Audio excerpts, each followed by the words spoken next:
Hello good evening friends, आपकी बची हुई टॉपिक के बारे में आज हम चर्चा करेंगे। जब आप बीए फर्स्ट सेमेस्टर में हो तो उसके लिए टॉपिक है पृथ्वी की उत्पत्ति व भूगर्भिक इतिहास। तो हम लोग भूगर्भिक इतिहास पढ़ रहे थे, उसी पर चर्चा करेंगे। हमने कुछ चीज़ें देख लिया है। हमने यह पढ़ लिया था कि सबसे बड़ा योन होता है, उसके बाद एरा होता है, एरा को फिर उसके बाद युग आता है, इपोज, फिर उसके बाद हमने जाना प्रारंभ कितना और ख़त्म कितना। तो हम लोग आर्कियोजोइक, प्रीटोरोजोइक ये पढ़ चुके हैं, क्या क्या बने इसमें। इसके बाद हमारा पेलियोजोइक, प्रथम युग 59 करोड़ वर्ष पूर्व प्रारंभ और समाप्त 34.2 करोड़ वर्ष पूर्व, इसी के बारे में चर्चा करेंगे। यहाँ से लेकर के चारों पढ़ेंगे, ठीक है। तो उम्मीद है जहाँ ना समझ में आए उसमें कमेंट बॉक्स में कमेंट कर दीजिएगा। चलिए, तो हम लोग पहला वाला पढ़ेंगे। तो पुराजीवी महाकल्प, पुराजीवी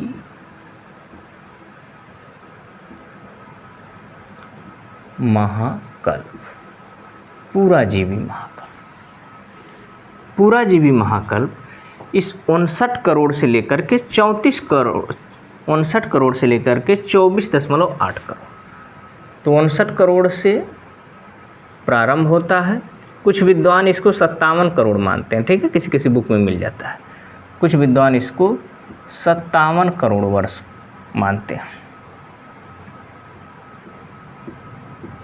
करोड़ वर्ष पूर्व, ठीक है। तो 59 से लेकर के 24.8 करोड़ वर्ष पूर्व तक ये चला है। 59 से 24.8 करोड़ वर्ष पूर्व।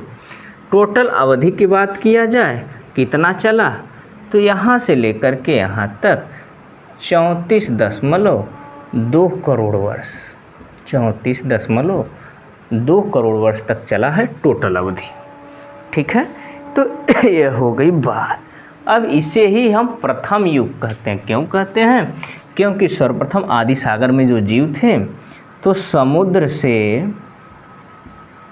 स्थल की ओर जीवों का आगमन हुआ। समुद्र से स्थल की ओर, समुद्र से स्थल की ओर जीवों का आगमन हुआ। समुद्र से स्थल की ओर, समुद्र से स्थल की ओर जीवों का आगमन हुआ। समुद्र से स्थल की ओर जीवों का आगमन हुआ, इसीलिए हम इसे प्राथमिक युग कहते हैं, ठीक है। इसीलिए इसे हम प्राथमिक युग कहते हैं। पुराजीवी महाकल्प को इसीलिए हम इसे प्राथमिक युग कहते हैं। कैसा युग? प्राथमिक, ठीक है। यह याद रखिएगा, प्राथमिक युग कहते हैं, इसीलिए इसे हम प्राथमिक युग कहते हैं। प्राथमिक युग का, इसीलिए हम इसे प्राथमिक युग कहते हैं। पुराजीवी महाकल्प को, इसको हम 6 भागों में डिवाइड कर देते हैं। इसके कितने भाग? तो 6 शकों में डिवाइड करते हैं। 6 शकों में डिवाइड करते हैं पुराजीवी महाकल्प को, जिसमें पहला है कैम्ब्रियन, दूसरा ऑर्डोविशियन, तीसरा सिल्यूरियन, इसके बाद डिवोनियन, फिर कार्बोनिफेरस, फिर पर्मियन। इसको याद रखेगा, COSDCP, COSDCP। सी का मतलब कैम्ब्रियन, ओ का मतलब ऑर्डोविशियन, सिल्यूरियन, इसके बाद डिवोनियन, कार्बोनिफेरस और पर्मियन। एक क्रम याद होना चाहिए, ठीक है, एक क्रम याद होना चाहिए। अब बारी बारी से देखते हैं। पुराजीवी महाकल्प, पुराजीवी महाकल्प का पहला कैम्ब्रियन। इम्पॉर्टेंट पढ़ाएंगे, इसमें ध्यान से देखिएगा। कैम्ब्रियन शक, कैम्ब्रियन पीरियड जो चाहे बोल सकते हो, 59 करोड़ से वर्ष पूर्व प्रारंभ होता है, समाप्त 50.5 करोड़ वर्ष पूर्व हो जाता है। टोटल अवधि 8.5। अब इसमें देखो हुआ क्या कि सबसे पहले अवसादी संरचना का निर्माण हुआ। जो आपकी अवसादी शैल है ना, अवसादी शैल।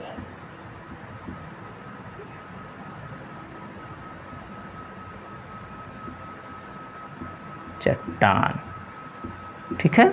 तो अवसादी वाली जो चट्टान है वह सामने आई किसमें? कैम्ब्रियन शक में। अवसादी वाली चट्टान सबसे पहले आई कैम्ब्रियन शक में। जब अवसादी आई तो जाहिर सी बात है कि इसमें जीवाश्म के अंश पाए गए। जीवाश्म के अंश पाए गए। क्यों? क्योंकि समुद्र का जल जो है उठने लगा, कचरा बाहर आने लगे, तो कुछ कचड़े इधर आ गए, तो स्थल भाग कुछ सूख गया, तो उसके कचड़े में से जो जीवाश्म थे वो बाहर आने लगा, तो अवसादी शैल बन गई। तो अवसादी शैल में जीवाश्म पाया जाता है, यही कारण है अवसादी शैल में जीवाश्म पाया जाता है। उसी समय के यदि कुछ जीव की बात किया जाए तो जैसे यह जीव देखिएगा, ये सब देखिए, तो जब अवसादी संरचना आई, टूट फूट के चट्टानें बनी, उसमें जीवाश्म के अंश गए तो समुद्र में भी गए। तो सबसे पहले देखिए समुद्र में ही आविर्भाव हुआ, सबसे पहले समुद्र में ही आविर्भाव हुआ। इस समय पेरिपेटस, प्रथम युग की बात किया जाए तो प्रथम युग में ही तो आता है पेरिपेटस। पेरिपेटस, पेरिपेटस इस प्रजाति का एक दो संयोजक हैं, एक का नाम है एनिलिडा। एनिलिडा ये प्रथम युग का है, ठीक है, प्रथम। और दूसरा वाला जो है, दूसरा वाला है आपका आर्थ्रोपोडा। आर्थ्रोपोडा, दूसरा वाला आपका आर्थ्रोपोडा, ठीक, ये द्वितीयक युग का है, द्वितीयक युग का है, ये द्वितीयक युग का है, ये प्रथम युग का है, ठीक। देखिए एक ही संयोजक वाले हैं, कोई समस्या नहीं। पेरिपेटस, ठीक। तो द्वितीयक युग वाला आर्थ्रोपोडा संयोजक जंतु है, ठीक। जीवाश्म इसी काल के चट्टानों में पाया जाता है, तो हमने बता ही दिया। भारत में विंध्याचल पर्वतमाला, भारत में विंध्याचल पर्वतमाला, भारत में विंध्याचल पर्वतमाला का विकास इसी समय हुआ है। तो इसको भी याद रखेंगे, कैम्ब्रियन शक में विंध्याचल, भारत में विंध्याचल पर्वतमाला का विकास, ठीक है, भारत में विंध्याचल पर्वतमाला का विकास इसी शक में हुआ है। तो इसमें यह चीज़ें याद रखिएगा, विंध्याचल पर्वतमाला का विकास हुआ है और इसी में घासें, सारगैसो,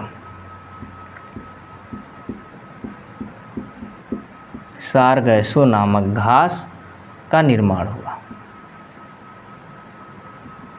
ठीक, सारगैसो नामक घास का निर्माण हुआ है, किसमें? कैम्ब्रियन में। इतना चीज़ याद रखेगा, सारगैसो नामक घास का निर्माण हुआ है इसी शक में।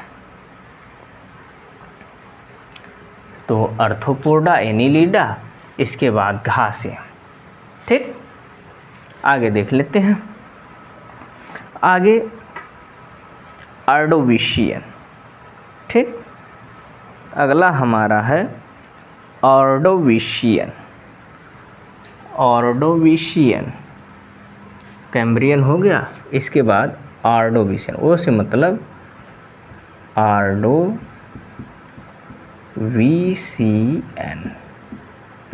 ऑर्डोविशियन, ठीक।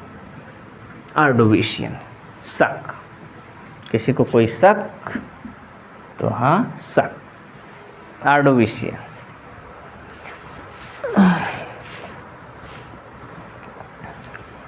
ऑर्डोविशियन निम्न कोटि की मछलियों का विकास, स्थलों पर पर्वतों का निर्माण, सागरी भाग में ज्वालामुखी। तो निम्न कोटि मछलियों का विकास, स्थलों पर पर्वतों का निर्माण और सागरी भाग में ज्वालामुखी का निर्माण की क्रिया प्रारंभ हो गई। ठीक है। निम्न कोटि की मछलियों का निर्माण हुआ। निम्न कोटि की मछलियों का निर्माण, निम्न कोटि की मछलियों का निर्माण किस काल में हुआ? ऑर्डोविशियन। ठीक है। निम्न काल में मछलियों का निर्माण ऑर्डोविशियन में हुआ। स्थलों पर पर्वतों का निर्माण और सागरी भाग में ज्वालामुखी क्रिया। स्थलों पर पर्वतों का निर्माण, स्थलों पर पर्वतों का निर्माण हो गया इसी काल में। सागर की बात किया जाए तो सागर में ज्वालामुखी क्रिया प्रारंभ हो गई। ज्वालामुखी क्रिया प्रारंभ हो गई। ठीक है। ज्वालामुखी क्रिया प्रारंभ हो गई। कट तो नहीं रहा है? नहीं, सब ठीक है। ज्वालामुखी क्रिया प्रारंभ हो गई। तो इतना चीज़ याद रखिएगा। हमने दो चीज़ें निपटा दिया, कैम्ब्रियन और ऑर्डोविशियन। एक और है, उसका नाम है सिल्यूरियन। एक और है, उसका नाम क्या है? सिल्यूरियन। Silurian, Silurian. ठीक। सिल्यूरियन शक, किसी को कोई शक तो हाँ है शक। सिल्यूरियन। तो सिल्यूरियन काल में क्या हुआ कि हाँ, एक चीज़ और जानिए, समुद्रों में जीव थे कैम्ब्रियन में। ठीक है। इसके बाद सारगैसो घास का निर्माण समुद्र में ही है।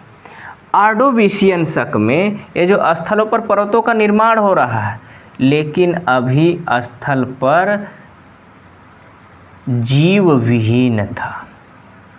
जीव विहीन है। ठीक है। स्थल पर जीव विहीन है, मतलब स्थल भाग पर जीव नहीं थे। ऑर्डोविशियन में स्थल पर जीव नहीं। ठीक है। जीव विहीन है। ठीक है। स्थलीय भाग जो है उसमें किसी प्रकार का कोई जीव जंतु नहीं आया। स्थल भाग पर सब एकदम सूखा पड़ा हुआ है। चलिए आगे देखते हैं सिल्यूरियन। सिल्यूरियन में क्या होता है? इस काल में जीवों का समुद्र से स्थल पर पदार्पण होता है। इस काल में जीवों का समुद्र से स्थल पर पदार्पण होता है। समुद्र, जीवों का समुद्र में स्थल पर पदार्पण।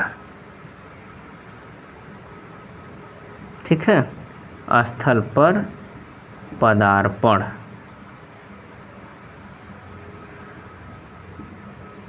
पदार्पण होता है। तो समुद्र से स्थल पर पदार्पण हो गया इनका। किनका?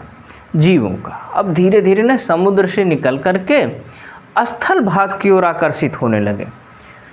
तो होता यह है, पानी में डूबते डूबते डूबते जब कोई ज़्यादा डूबे रहता है तो सोचता है क्यों ना ऊपर आकर के उसमें से दो चार गो प्राणी उसमें से निकलेगा, सोचेगा देखे थोड़ा बाहर की दुनिया क्या है, हम तो यहाँ मरे मरे से फिर रहे थे, थोड़ा सा सुकून मिलेगा। तो कुछ जीवों को सूट किया तो वो बाहर निकलने का प्रयास किए। अब बाद में वही उभयचर हो जाएंगे। बाद में वही जीव क्या हो जाएंगे? उभयचर। पानी में भी रह सकते हैं और स्थल पे भी। तो जो प्रयास ही न करे तो वो तो उसी में रह गया, और जो प्रयास किया तो वो परिवर्तन में चला गया। तो जब भी आप प्रयास नहीं करेंगे तो उसी में डूबे रहेंगे, अब बाद में कोई परिवर्तन नहीं होगा। तो यह सब भी क्या किए? जीवों का समुद्र से स्थल पर पदार्पण हो गया। और जब ऐसा हुआ, समुद्र से स्थल पर जब पदार्पण हुआ तो इसमें एक चीज़ और विकसित होने लगी, रीढ़ वाले जी। रीढ़ की हड्डी डेवलप हो गई इन सबकी। रीढ़। ठीक है। तो रीढ़ वाले जीवों का विकास हो गया। तो रीढ़ वाले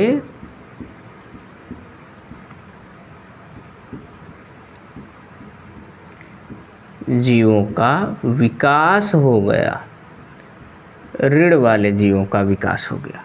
किसमें? सिल्यूरियन शक में। बेचारे समुद्र छोड़ करके थोड़ा सा पदार्पण किया स्थल पर, इसके बाद रीढ़ आ गया तो रीढ़ वाले जीवों का विकास हो गया।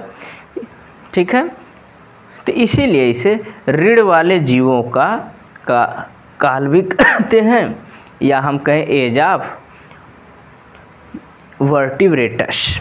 ठीक है, एज ऑफ वर्टिब्रेटस, रीढ़ वाले जीवों का काल भी कहते हैं सिल्यूरियन को।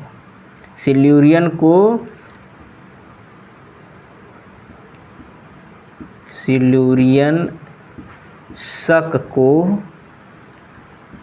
रीढ़ वाले जीवों का काल, एग्जाम में याद रखेगा, रीढ़ वाले जीवों का काल कहते हैं। ठीक, रीढ़ वाले जीवों का काल भी कहते हैं। किसको? सिल्यूरियन।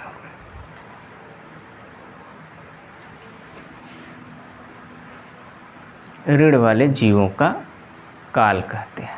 ठीक है, लो दिख गया जो कटा हुआ था, इसको एक साथ मार लेना। चलिए, इतना चीज़ क्लियर हो गया। रीढ़ वाले जीवों का काल कहते हैं। इसी समय कैलिडोनियन हलचल, इसी समय एक हलचल होती है सिल्यूरियन शक में, उसे हम कहते हैं कैलिडोनियन हलचल। कैलिडोनियन हलचल होती है, इसी समय कैलिडोनियन हलचल होती है। होता क्या है इससे वक्त कैलिडोनियन हलचल? तो एटलस खोलिएगा और पहुंच जाइएगा यूरोप। यूरोप में एक जगह है स्कॉटलैंड। ठीक है, स्कॉटलैंड। तो नॉर्वे के बगल में जो है इस नॉर्वे, स्वीडन, फिनलैंड, डेनमार्क, ये सब जो हैं स्कैंडिनेवियाई देश जो भी हैं, वहाँ पर कैलिडोनियन हलचल देखने को मिली। तो यूरोप खोलेंगे, वहाँ पर जाना, वहाँ पर देख लेना कि स्कैंडिनेवियाई पर्वत कौन से हैं। तो स्कैंडिनेवियाई पर्वतों का निर्माण भी कैलिडोनियन हलचल हुई, और स्कॉटलैंड में कैलिडोनियन हलचल के निर्माण स्वरूप स्कैंडिनेवियाई पर्वत, स्कैंडिनेवियाई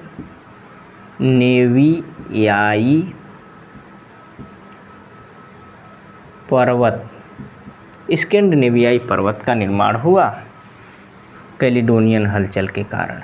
स्कैंडिनेवियाई पर्वत का निर्माण हुआ, यह चीज़ याद रखिएगा। तो स्कैंडिनेवियाई पर्वत का निर्माण हुआ।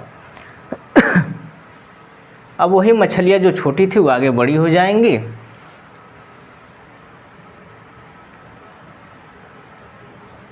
चलिए आगे देखते हैं।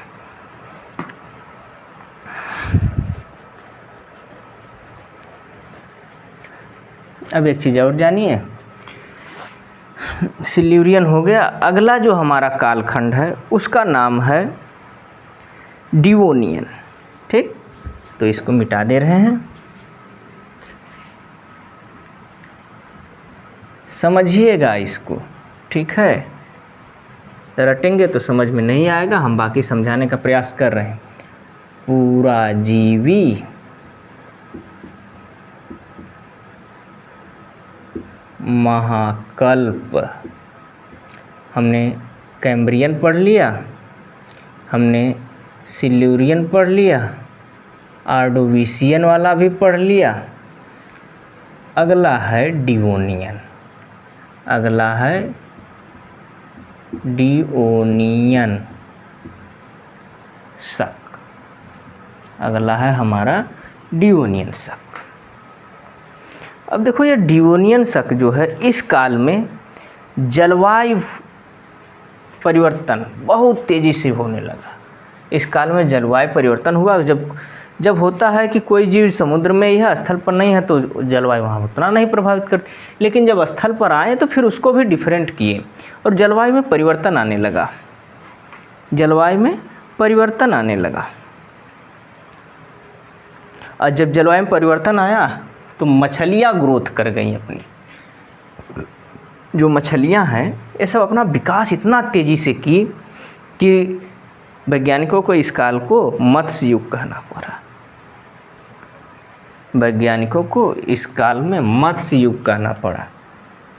मछलियाँ अपना विकास अधिक तेज़ी से कर गई। मछलियों का विकास बहुत ज़्यादा हुआ। मछली का विकास, ठीक, मछली का विकास बहुत ज़्यादा हो गया, इसीलिए इसे हमने कह दिया मत्स्य युग। इसको मत्स्य युग की संज्ञा देना पड़ा।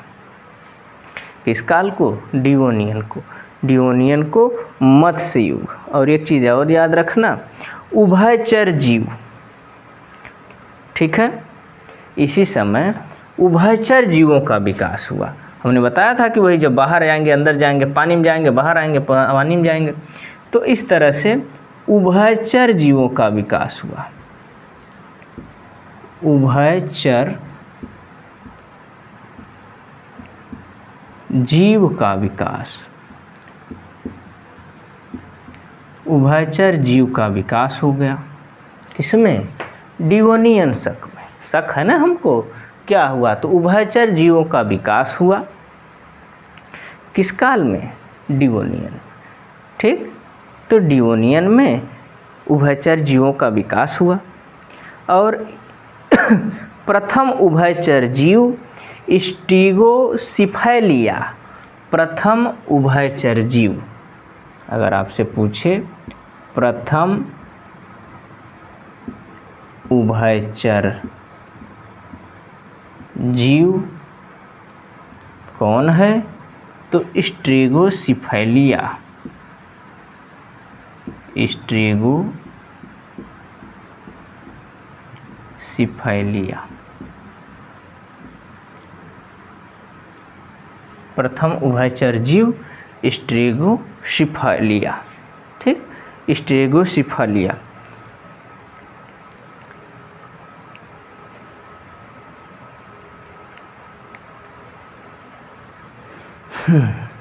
अब इसी समय जमीन पर फर्न नामक वनस्पति का आविर्भाव होता है। फर्न, ठीक है।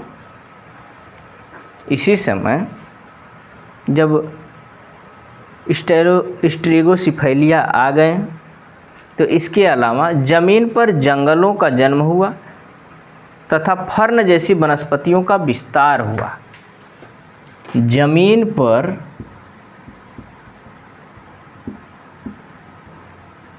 जंगलों का जन्म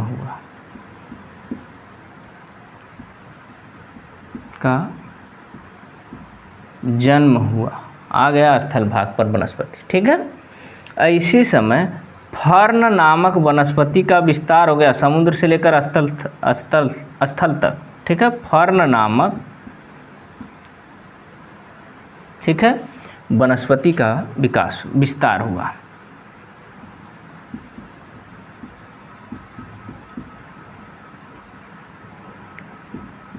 विस्तार हो गया, फर्न नामक वनस्पति का विस्तार हो गया डियोनियन शक में। तो डियोनियन शक में मत्स्य युग कहते हैं क्योंकि मछलियों का विकास तेजी से हुआ। उभयचर जीवों का विकास हुआ। प्रथम उभयचर जीव स्ट्रिगोसिफेलिया, जमीन पर जंगलों का जन्म हुआ, फर्न नामक वनस्पति निकल के सामने आई। अगला है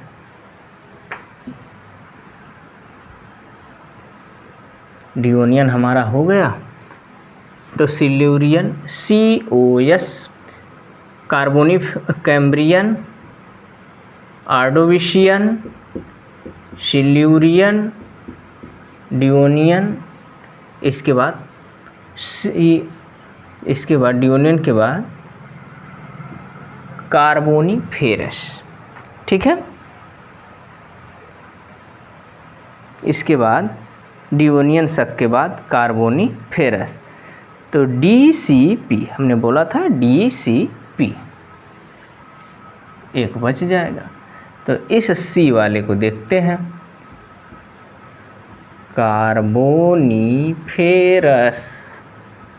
बहुत इम्पॉर्टेंट काल है ये कार्बोनिफेरस। तो कार्बोनिफेरस, ठीक, क्या क्या हुआ कार्बोनिफेरस में? उभयचर जीवों का काफ़ी विस्तार हो गया, ठीक है, उभयचर जीवों का काफ़ी विस्तार हो गया, और इसी समय जो वनस्पतियाँ थे ना वो बहुत बड़ी बड़ी हो गई। उभयचर जीवों का काफ़ी विस्तार हो गया, इसे उभयचर जीवों का युग भी कहते हैं। तो उभयचर जीव मतलब ऐसे वाले, ठीक है, पानी में भी रहेंगे और स्थल पर भी रहेंगे, पानी में भी रहेंगे और स्थल पर भी रहेंगे। और सरीसृप, रेप्टाइल प्लस प्रवाल रोधिकाओं का निर्माण हुआ। अब बड़े वृक्षों का काल भी कहते हैं इसको। तो कार्बोनिफेरस में उभयचर जीवों का विकास बहुत तेजी से हुआ। उभयचर जीव का विस्तार हुआ, उभयचर जीव का विस्तार हुआ, ठीक। इसी समय इसे जब ज़्यादा हो जाता है कोई चीज़ तो हम उसे युग बना देते हैं, ठीक है, इसीलिए इसे उभयचरों का युग, एज ऑफ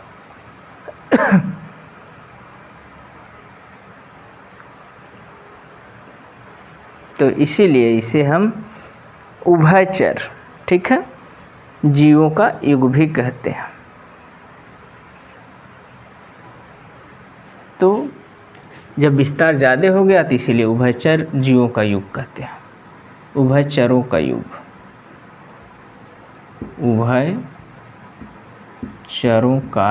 उभयचरों का युग किसको कहा जाता है? कार्बोनिफेरस। कार्बोनिफेरस को उभयचरों का जीव, उभयचर जो जीव है पानी में भी रह सकते हैं, स्थल पे भी रह सकते हैं, इस तरह के बहुत सारे जीव है। ये तो बस थोड़ा सा डेमो है।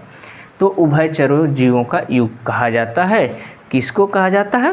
कार्बोनिफेरस। इसी समय सरीसृप, जैसे सांप हो गया, एनाकोंडा हो गया सांप की जगह एनाकोंडा, वो बड़ा वाला, छोटा सांप नहीं, बड़े वाला, क्योंकि जलवायु उस अनुकूल है, बड़े बड़े, ठीक है। तो सरीसृप, रेप्टाइल और प्रवाल रोधिकाओं का निर्माण हुआ। और इसी समय सरीसृप, रेप्टाइल प्लस प्रवाल रोधिकाओं, प्रवाल भित्ति जानते हैं ना, तो प्रवाल रोधिकाओं का निर्माण हुआ,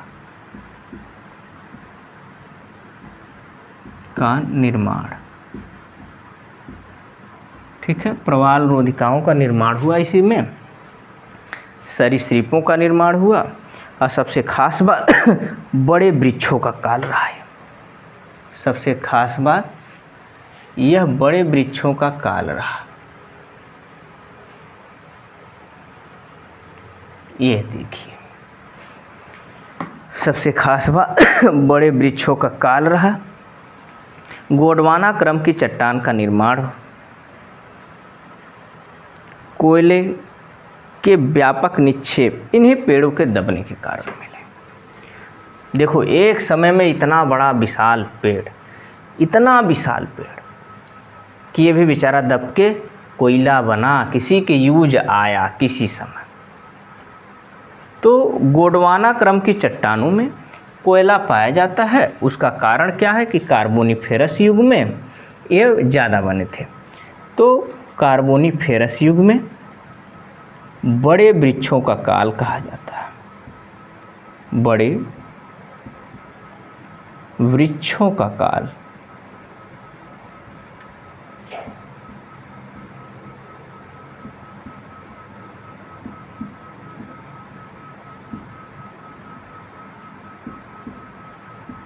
कहा जाता है, बड़े वृक्षों का काल कहा जाता है किसको? कार्बोनिफेरस युग में।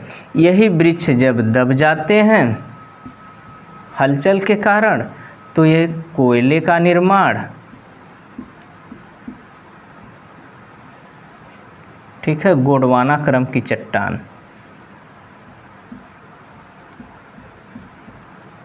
गोंडवाना, ठीक है, क्रम की चट्टान, गोंडवाना क्रम की चट्टान में, गोंडवाना क्रम की चट्टान में यह पाया जाता है वृक्षों का अंश। इसीलिए गोंडवाना क्रम की चट्टान में कोयला मिलता है। तो जब कोयला मिलेगा तो जाहिर सी बात है, तो गोंडवाना क्रम की चट्टान का निर्माण भी इसी में हुआ, कार्बोनिफेरस में कोयला भी मिला। तो गोंडवाना क्रम की चट्टान में कोयला मिलता है। रीजन क्या है? बहुत बड़े बड़े पेड़ों का काल था ये कार्बोनिफेरस युग। अगला आपका है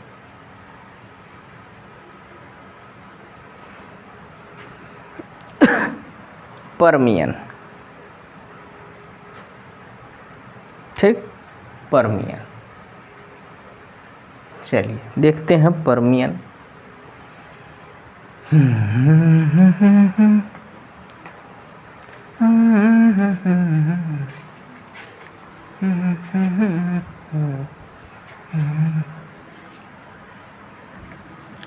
चलिए देखते हैं पर्मियन, लास्ट वाला ये रहा पर्मियन, ठीक,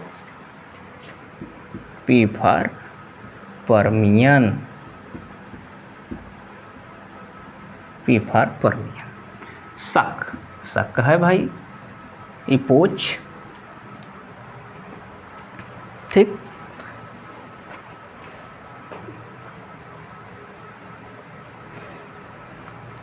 इस काल में तृतीय पर्वतीय हलचल, इस काल में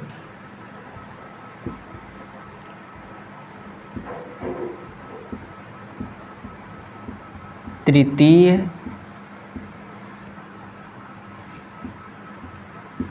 पर्वतीय हलचल हुई।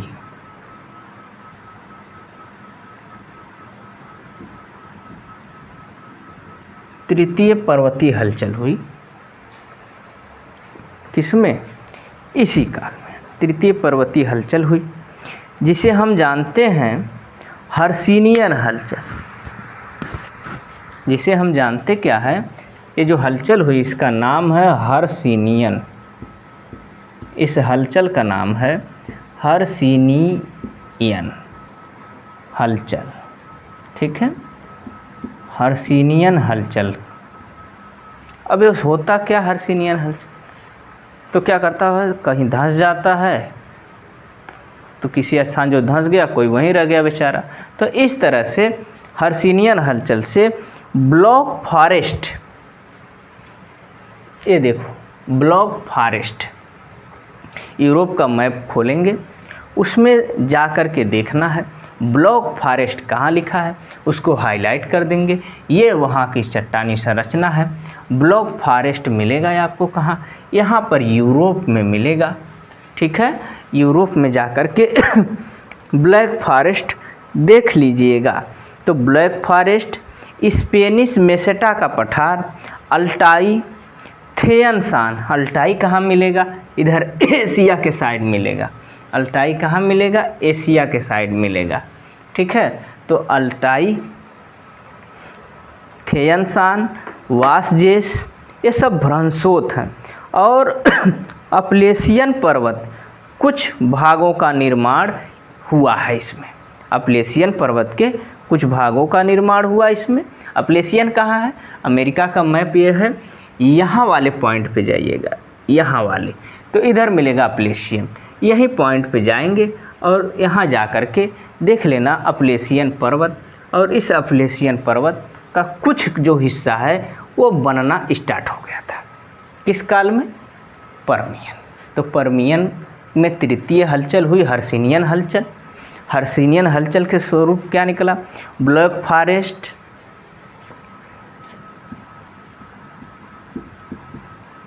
ब्लॉक फॉरेस्ट, ब्लॉक फॉरेस्ट निकल के आया। स्पेनिश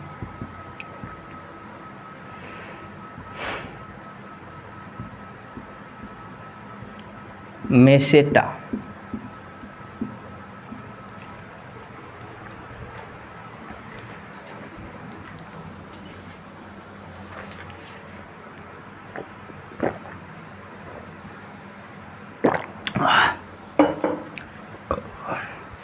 चलिए पानी पी लिए। स्पेनिश मेसेटा, अल्ताई,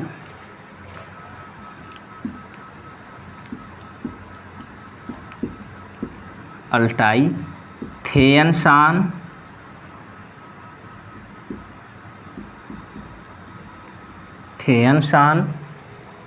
और आपका थेयनसान के बाद वासजेस, वो यूरोप में वासजेस पर्वत है, ठीक है। वासजेस, और कुछ अंश अपलेशियन का, कुछ भाग अपलेशियन का निर्माण हुआ। अपलेशियन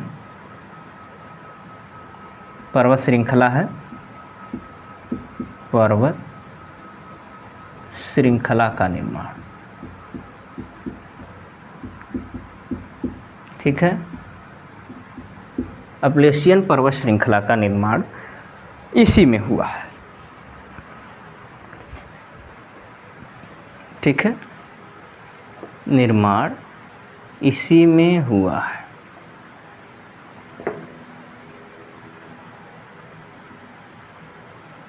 ठीक। तो इतना चीज़ उम्मीद है कि क्लियर हुआ होगा। आगे चलते हैं। इसके बाद आता है हमारा नया लेवल आ गया है, ये रहा मध्यजीवी महाकल्प, ठीक है। इसके बाद आपका आ जाता है मध्यजीवी महाकल्प। अब इस मध्यजीवी महाकल्प को पढ़ेंगे।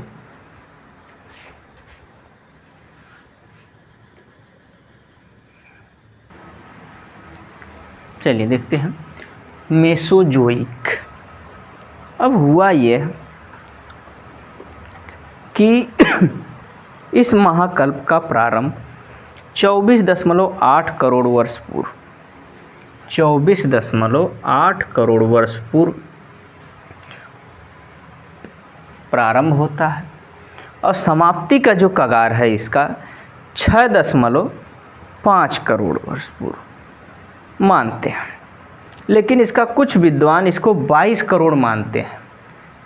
इसका प्रारंभ जो है कुछ विद्वान इसको 22 करोड़ मानते हैं, लेकिन कुछ जो अच्छा वाला है, जो प्रमाणित वाला है, वो 24.8 है। 24.8 करोड़ वर्ष पूर्व, कुछ विद्वानों के अनुसार 22.5 करोड़ वर्ष हुआ था, और इसकी समाप्ति 6.5 करोड़ वर्ष पूर्व हुई थी। इसकी अवधि बात किया जाए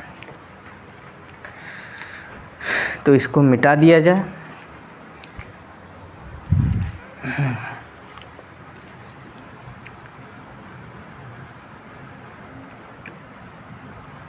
ठीक, अवधि की बात किया जाए तो मध्यजीवी महाकल्प, मध्यजीवी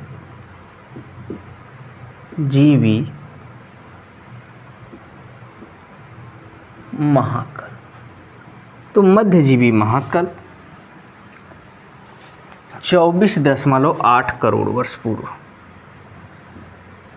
और समाप्त कहाँ हो रहा है? 6.5 करोड़ वर्ष, 6.5 करोड़ वर्ष। इसको कुछ विद्वान 22.5 करोड़ वर्ष मानते हैं।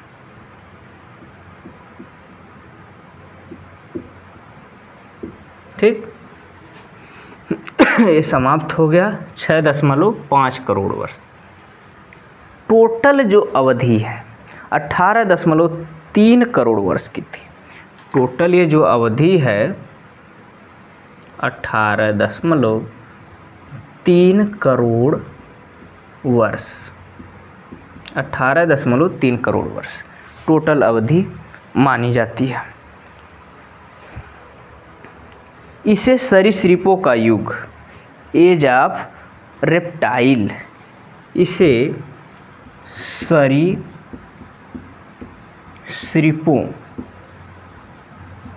का युग, age of reptile, age of reptile, सरीसृपों का युग कहा जाता है। क्यों कहा जाता है? क्योंकि इसमें इतना तेज़ी से सरीसृप विकास किए कि उससे पहले वो उतना विकास नहीं कर पाए थे।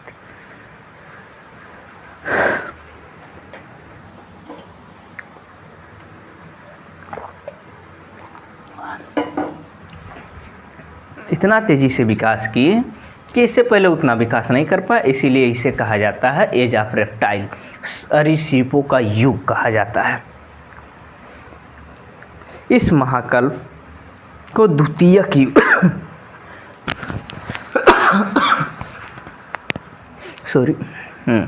इस महाकल्प को द्वितीयक युग,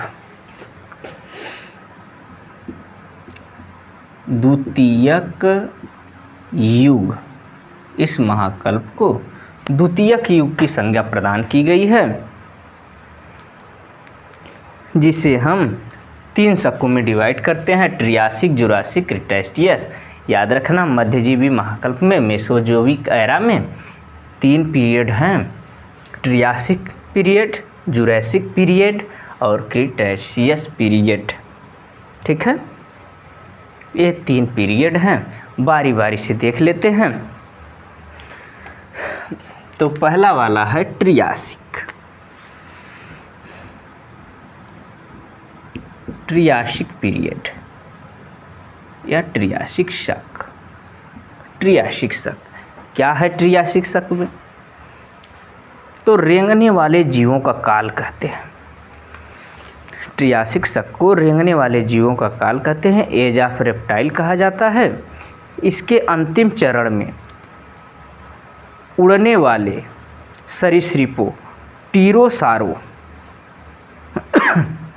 ठीक है, तो इसी ट्रियासिक को ही सरीसृपों का युग कहा जाता है। हमने तो वहाँ सरीसृपों का युग पूरा ले लिया था कि मध्यजीवी महाकल्प में सरीसृपों का युग बहुत ज़्यादा था, तो रेंगने वाले जीव, ठीक है, तो ट्रियासिक को इसे रेंगने वाले जीवों का युग कहा जाता है। इसे रेंगने वाले जीवों का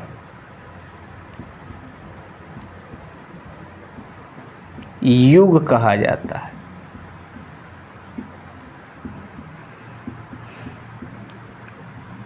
इसे रेंगने वाले जीवों का युग कहा जाता है। और अंतिम चरण में उड़ने वाले सरीसृप, और अंतिम जब चरण इसका चलता है, अंतिम चरण में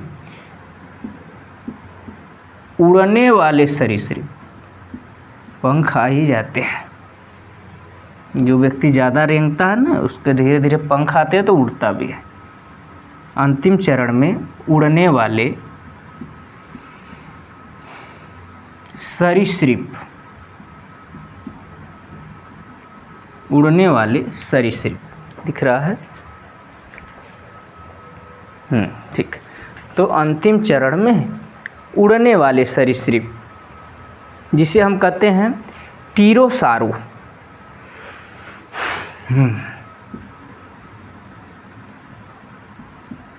टीरोसारो, यह उड़ने वाले सरीसृप,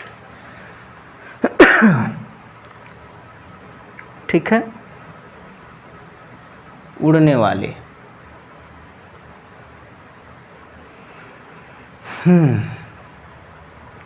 तो टीरोसारो उड़ने वाले सरीसृप,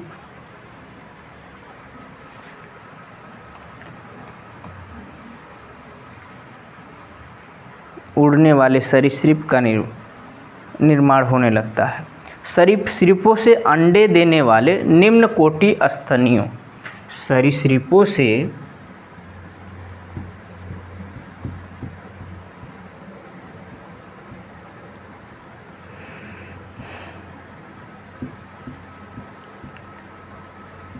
अंडे देने वाले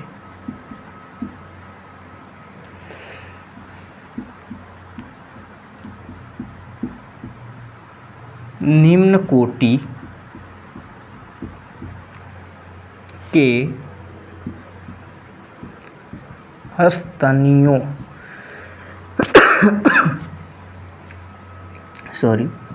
स्तनियों, निम्न कोटि के अंडे देने वाले, ठीक है, स्तनियों मतलब स्तनधारी, ठीक है, प्रोटोथीरिया की उत्पत्ति हुई। प्रोटीथीरिया, प्रोटीथीरिया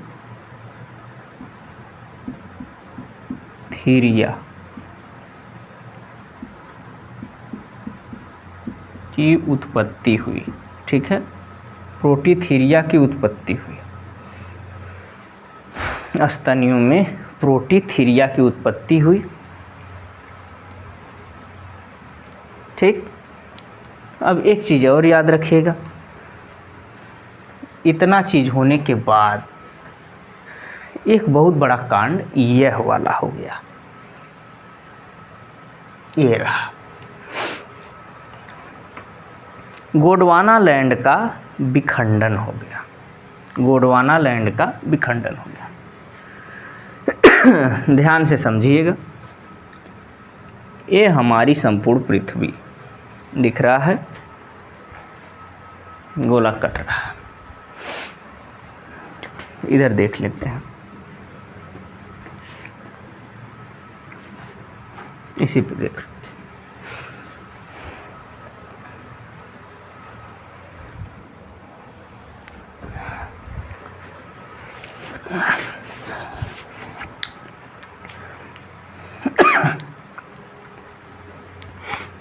संपूर्ण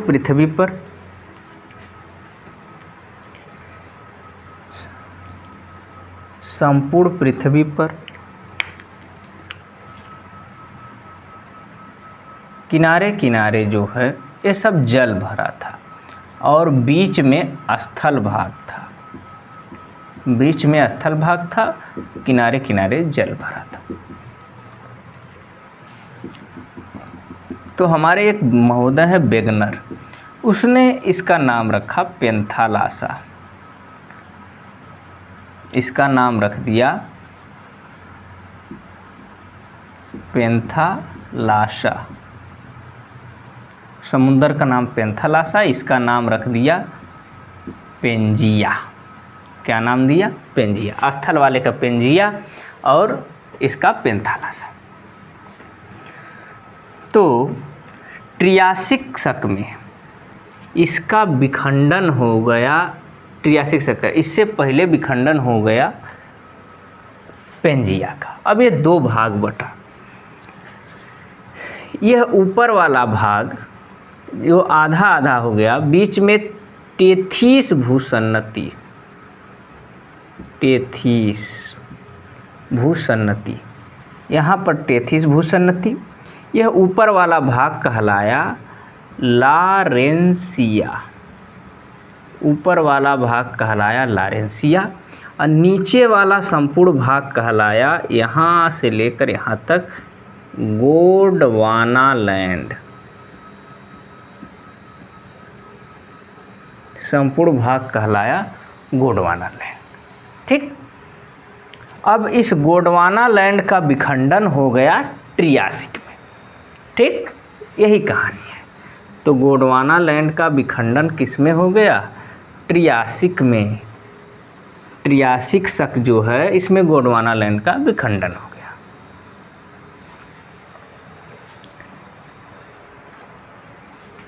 तो जो गोंडवाना लैंड का विखंडन हो गया वो ट्रियासिक शक। चलिए अब यहाँ देख लीजिए, मध्यजीवी महाकल्प चली रहा है। हमने द्वितीय युग की संज्ञा दी थी मध्य युग को। ये संपूर्ण पृथ्वी ऊपर भाग वाला अलग होकर चला गया, कहलाया लारेंसिया। टूटा तो नीचे वाला भाग कहलाया गोंडवाना लैंड।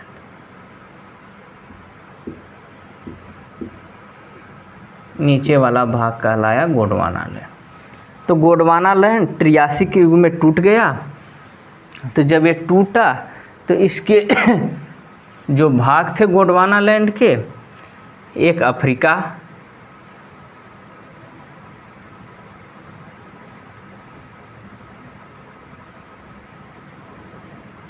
इधर अंटार्कटिका, इधर ऑस्ट्रेलिया, इधर भारत, सब जा रहे हैं। भारत, ऑस्ट्रेलिया, अफ्रीका, अंटार्कटिका और इधर दक्षिणी अमेरिका।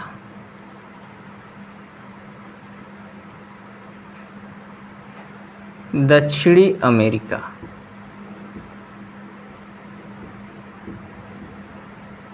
दक्षिणी अमेरिका। तो अंटार्कटिका, ऑस्ट्रेलिया, भारत, अफ्रीका और दक्षिणी अमेरिका, इसी कालखंड में गोंडवाना लैंड टूट गया। गोंडवाना लैंड का विखंडन हो गया।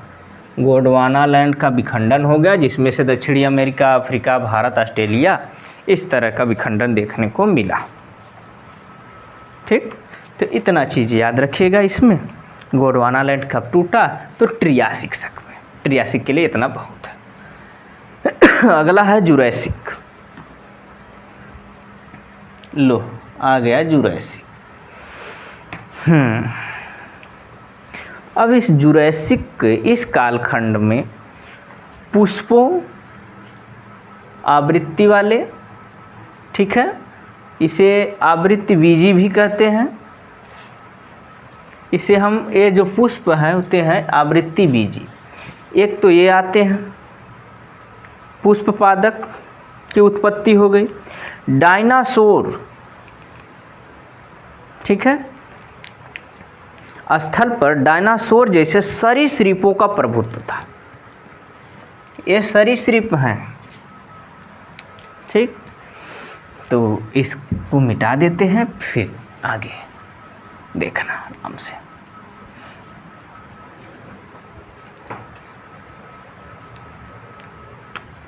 चलिए, जुरैसिक।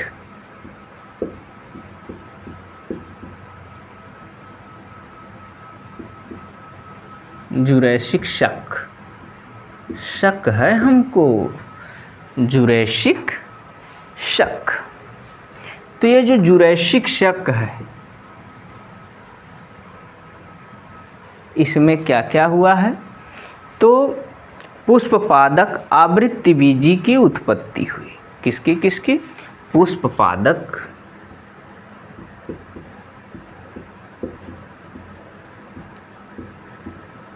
आवृत्ति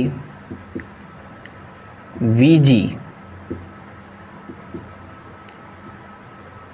की उत्पत्ति हुई, ठीक है, पुष्पपादक आवृत्ति बीजी की उत्पत्ति हुई।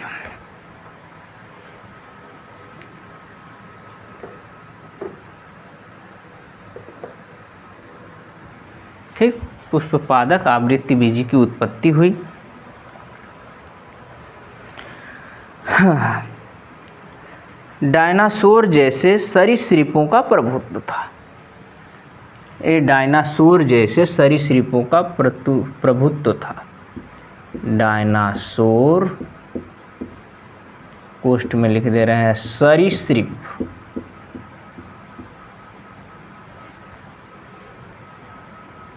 ठीक है, डायनासोर सरीसृप का प्रभुत्व था।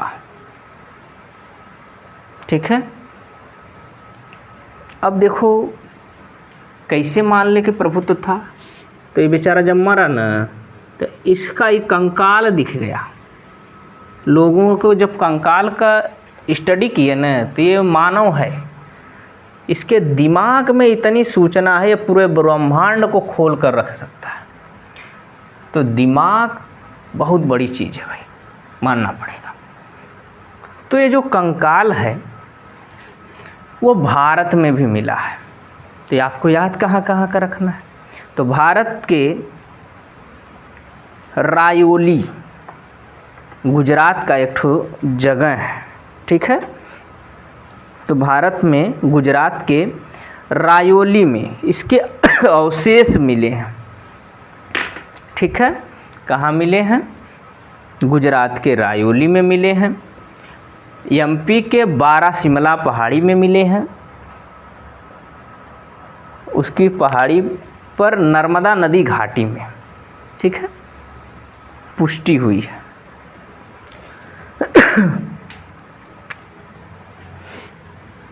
तो डायनासोर के अवशेष,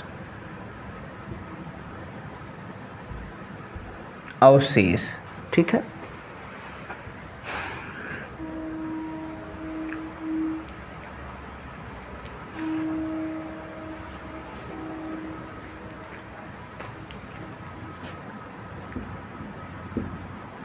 अवशेष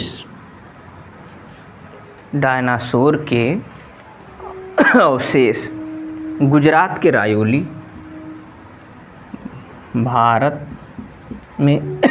भारत के गुजरात के रायोली, और कहाँ मिला है? एमपी, मध्य प्रदेश। ठीक है, मध्य प्रदेश के बारासिमला पहाड़ी के नर्मदा घाटी में, बारासिमला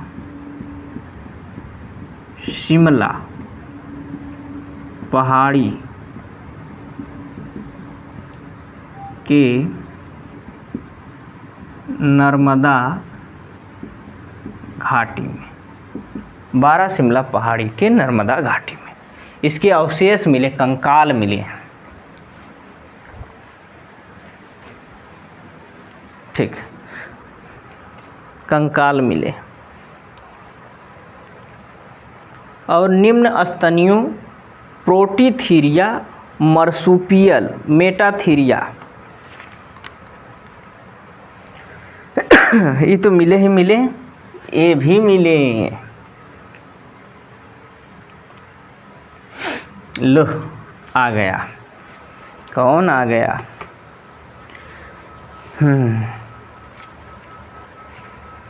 तो तुम्हारा मेटाथीरिया या मर्सुपियल, इसी कंगारू को मर्सुपियल कहते हैं। तो मर्सुपियल और प्रोटीथीरिया निम्न कोटि के स्तनधारी की उत्पत्ति हुई, निम्न कोटि के स्तनधारियों की उत्पत्ति हुई। और प्रथम पक्षी, उड़ने वाले सरीसृप में प्रथम पक्षी। तो निम्न कोटि का एक प्रोटीथीरिया,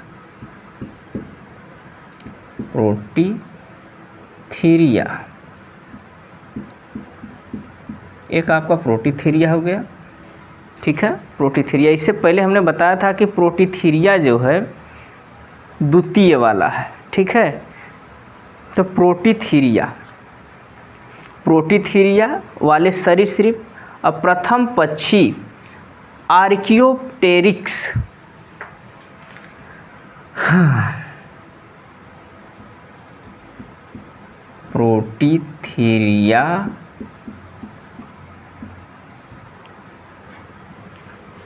प्रोटीथीरिया से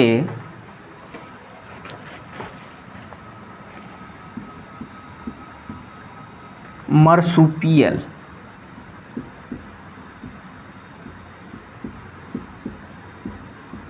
मर्सुपियल, प्रोटीथीरिया मर्सुपियल, इसी को कहते हैं मेटाथीरिया। मेटाथीरिया,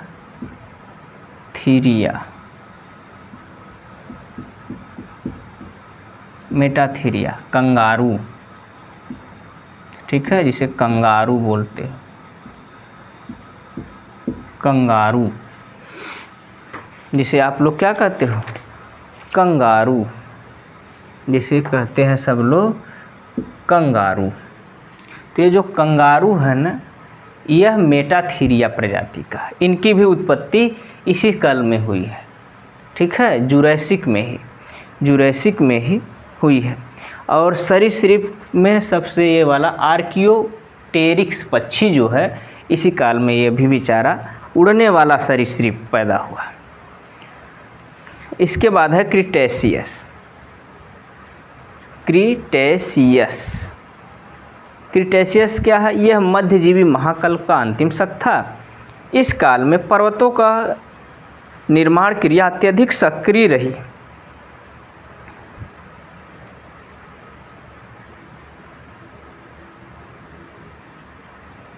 जो पर्वत की निर्माण प्रक्रिया है वो अत्यधिक सक्रिय रही।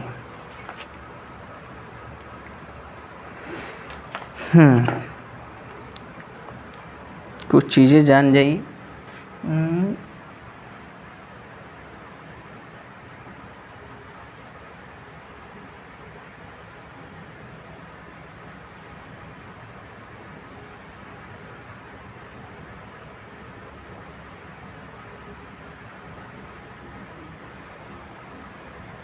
चलो इधर देखो, यहाँ पर, ठीक है, यह वाला चीज़ देखना। तो इस काल में पर्वत निर्माण की क्रिया अत्यधिक क्रियाशील रही तथा रॉकी, एंडीज, यूरोप महाद्वीप की कई पर्वत श्रेणियाँ, रॉकी, इसको मिटा देते हैं, जुरैसिक खत्म हो गया, लास्ट वाला है, उसे हम कहते हैं क्रिटेशियस।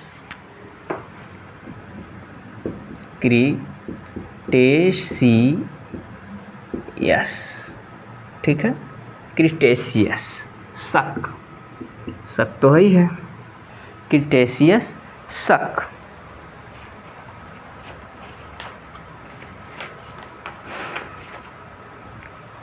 पर्वत निर्माण प्रक्रिया अत्यधिक सक्रिय रही। इसमें रॉकी, एंडीज, यूरोप महाद्वीप की कई पर्वत श्रेणियाँ तथा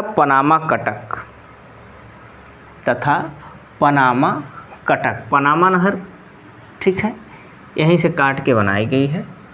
ये रहा, ये वाला जो हिस्सा है ना अफ्रीका का, ये अफ्रीका और यहाँ जहाँ जुड़ता है, यहाँ पर इस तरह से पनामा नहर है, पनामा, ठीक है, पनामा नहर है, इधर अफ्रीका बेचारा है, अफ्रीका का हिस्सा ऐसे जुड़ा हुआ, ठीक, मिस्र की जगह है, ठीक।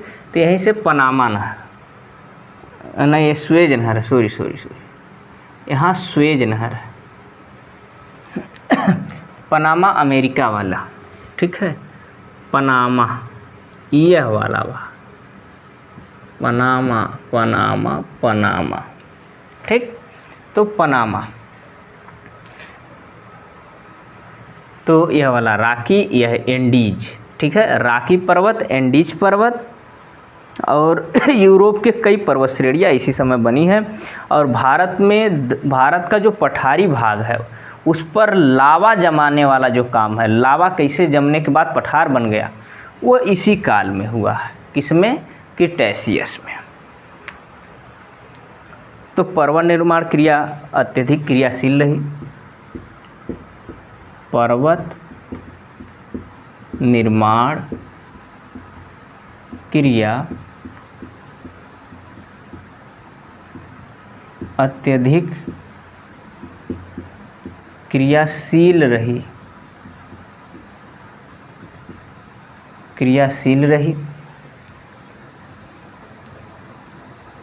रॉकी, एंडीज,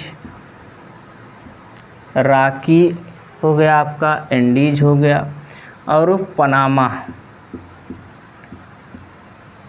ठीक है, पनामा कटक, पनामा कटक, राकी, एंडीज और पनामा कटक। भारत के दक्षिण पठारी भाग में लावा का जमाव, भारत के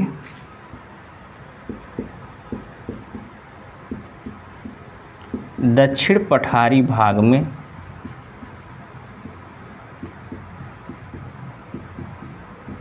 लावा का जमाव हुआ, ठीक है, लावा का जमाव, भारत के दक्षिण पठारी भाग में लावा का जमाव हुआ। उत्तरी पश्चिमी कनाडा, अलास्का, मैक्सिको एवं ब्रिटेन के डोवर में खड़िया मिट्टी का जमाव हुआ। अब यहाँ देखिएगा, यह वाला इलाका, ठीक है, और यह वाला इलाका उत्तरी पश्चिमी कनाडा, तो यहाँ तक यूएसए, इसके ऊपर कनाडा, यह अलास्का, तो इस अलास्का में और इधर तक खड़िया मिट्टी, तो इधर खड़िया मिट्टी का जमा हुआ, ठीक है, खड़िया मिट्टी। तो इतना चीज़ इसमें क्रिटेशियस में याद रखिएगा, इतना चीज़ों का जमाव यहाँ हुआ है क्रिटेशियस में, ठीक है, खड़िया मिट्टी का जमा हो गया क्रिटेशियस में। इसके बाद है अगला आपका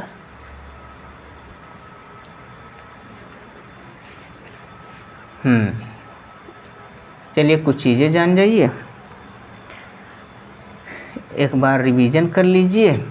किस शक में जीवों का पदार्पण स्थल का भाग, चलो लास्ट में करवा देंगे इसको, थोड़ा याद रख, कमेंट कर देना कमेंट बॉक्स में। अब ये जो वीडियो बाद में देखता है वो भी कमेंट कर दिया करे और लाइक कर दिया करो सेशन को, ताकि हम भी मोटिवेट रहें पढ़ाने में, उसको लाइक कर दिया करो।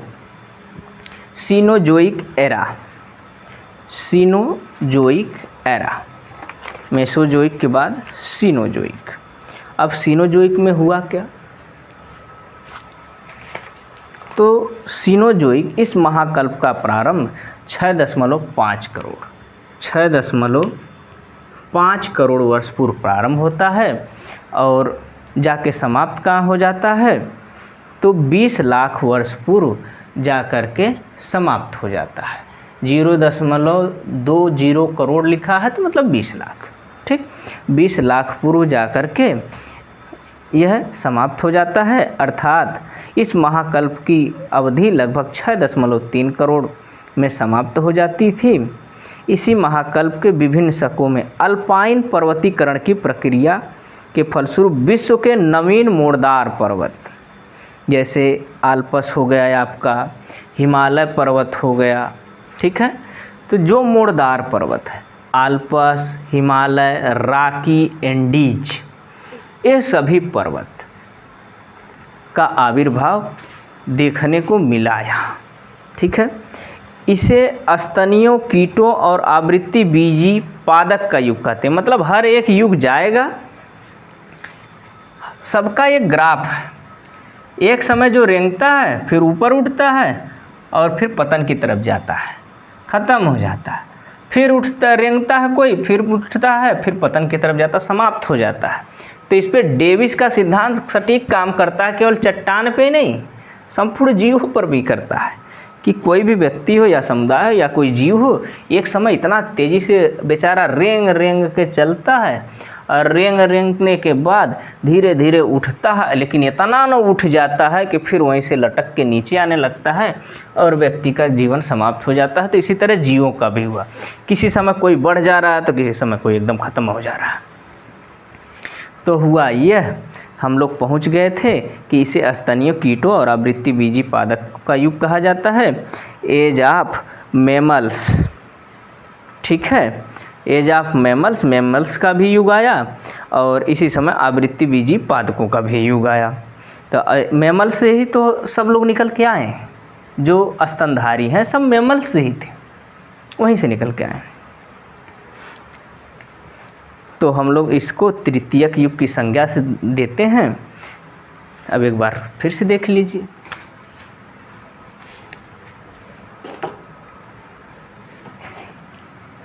सीनोजोइक,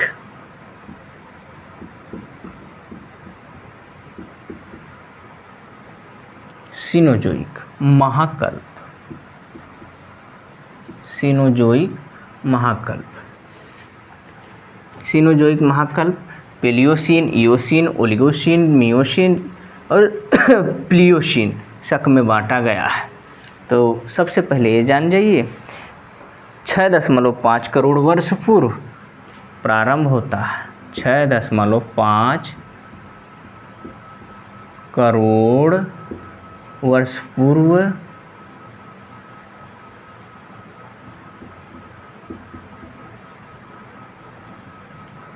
प्रारंभ, ठीक है, प्रारंभ होता है, समाप्त हो जाता है 20 लाख साल पहले, 20 लाख वर्ष पहले, या इसी को कह सकते करोड़ में लिखना है तो 0.0 करोड़, ठीक है, इस तरह से इसको लिख सकते हो।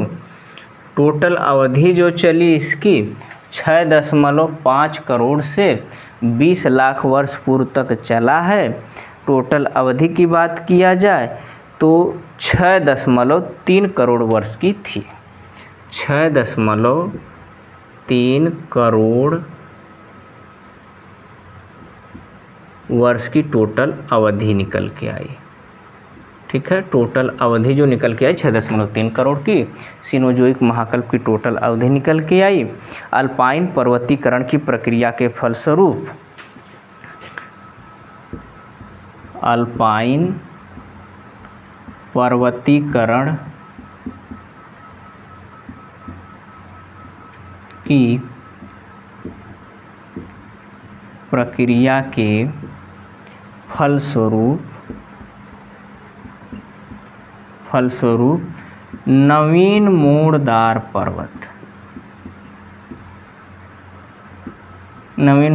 पर्वत, ठीक है, आगे निकल के आए सब, जैसे आल्पस, हिमालय, राकी, एंडीज आदि नवीन है।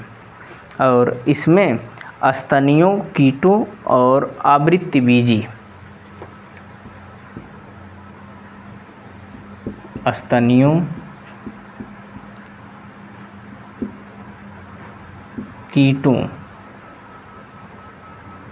कीटों होता है ना जी, कीटों एवं आवृत्तिबीजी पादपों का योग, कीटों प्लस आवृत्तिबीजी बड़ी संघर्ष किया, फूल वाला भी पादप का युग, ठीक है, का युग यह है सीनोजोइक महाकल्प, सीनोजोइक महाकल्प। अब इतना हो गया क्लियर। अब बारी बारी से देखते हैं। इसमें आता है पहला पेलियोसीन, इसमें सीन लगा रहेगा, नियोजोइक में भी सीन लगा रहेगा, लेकिन उसका सीन अलग होता है, इसमें अलग होता है। इसके 5 भाग होते हैं। सीनोजोइक महाकल्प के 5 भाग कौन कौन है भाग? तो पेलियोसीन शक पहला है, इसी को देख लेते हैं।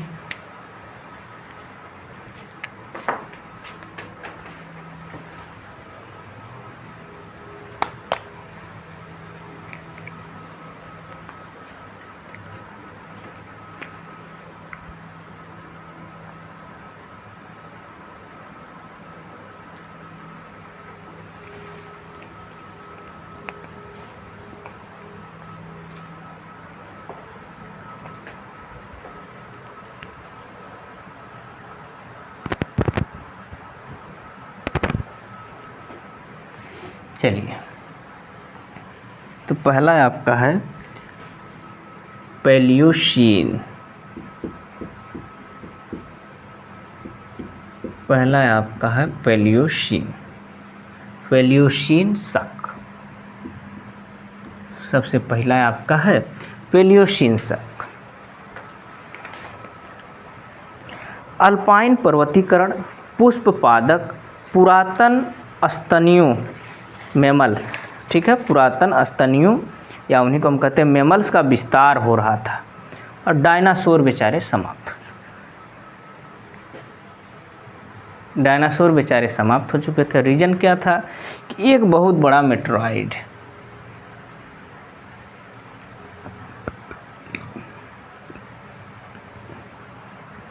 देखो बेचारा कितना बढ़िया से टुकुर टुकुर देख रहा था, देखा कि क्या बरसने वाला है, तब की स्थिति यह थी, और उसके बाद देखा ध्यान से टुकुर टुकुर, तब तक पता चला कि आग का गोला गिर रहा है। हम तो बर्फ़ गिरते देखे थे, यह तो आग का गोला गिर रहा है। इतना बड़ा आग का गोला गिरा कि कई लोग ख़त्म, कहानी ख़त्म हो गई बेचारों की। और उसके बाद वो गिरने के बाद पृथ्वी से अपार कण बाहर वायुमंडल में चले गए, और जो बेचारे उड़ने वाले थे, और फिर यही कण वापस गिरे और सब मारे गए। उड़ने वाले भी सरीसृप मारे गए और यह बेचारे भी मारे गए, और जैसे जैसे दब के मरे हैं आज वही निकाला जाता है खोद खोद के। ये मिला अवशेष डायनासोर। तो पहला है आपका पैलियोसीन शक। तो पैलियोसीन शक में हुआ ये कि पर्वतीकरण, अल्पाइन पर्वतीकरण, पुष्पी पादकों और पुरातन स्तनियों का विस्तार हो रहा है।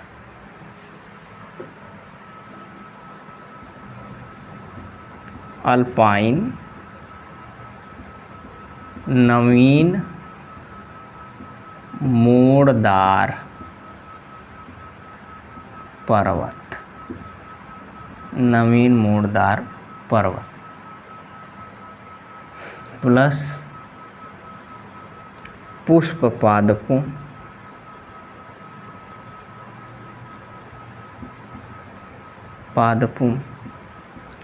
स्तनियों, मैमल्स,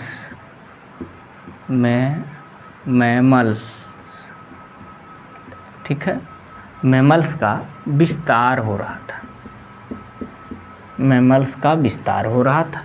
अल्पाइन नवीन मोड़दार पर्वतीकरण, पुष्प पादकों, स्तनियों का विस्तार हो रहा था। डायनासोर बेचारे समाप्त हो चुके थे, डायनासोर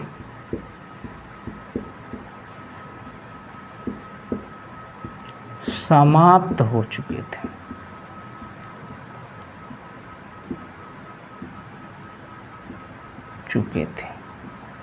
डायनासोर समाप्त हो चुके थे। तो इतनी खासियत इसकी याद रखिए। इसके बाद आता है पैलियोसीन, इयोसीन, ठीक है, ईओ ओ वाला रहेगा, ठीक,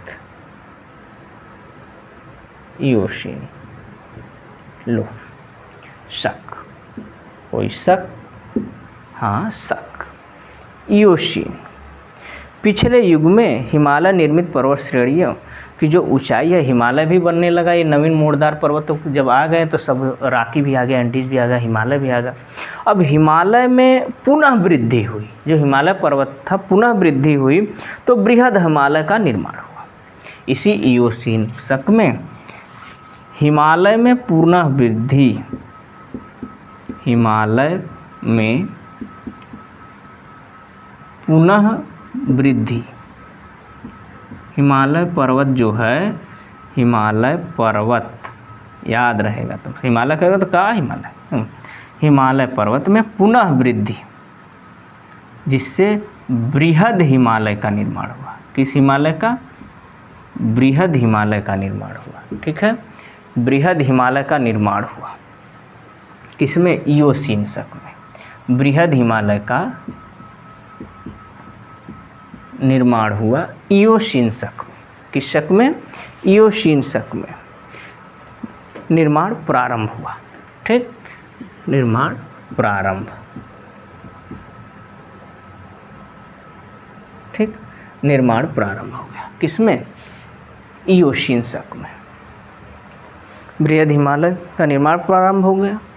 और क्या हुआ, हिंद महासागर प्लस अटलांटिक महासागर, ठीक है, का विकास हुआ।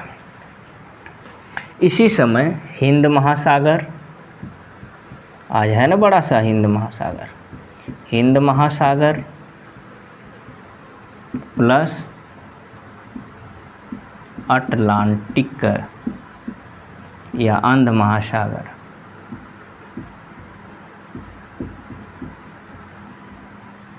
का विकास हुआ।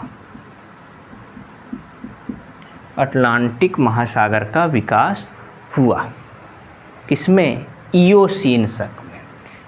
बृहद हिमालय बना, हिंद महासागर प्लस अटलांटिक महासागर का विकास हुआ इसी शक में,